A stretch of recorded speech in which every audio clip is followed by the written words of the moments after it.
böyle bıçağı bir kaldırdı. Tamam. Tam Pelin. Salavat getiriyor. Vuracak. Gözlerini bir gördüm. Allah dedim, gittim.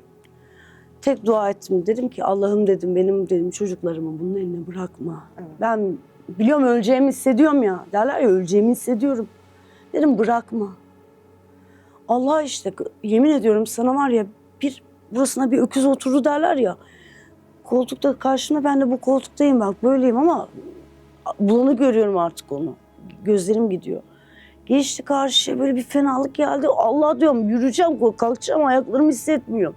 Ne oldu? Kalp krizi falan mı geçiriyor? Ne oldu? Kalktım bir fenalık geldi böyle tuttu elinde bıçak böyle duruyor. Ha. Ama stop beni öldürecekti Allah izin vermedi bak. Kalp krizi mi geçiriyor? Ne oldu peki? Durdu.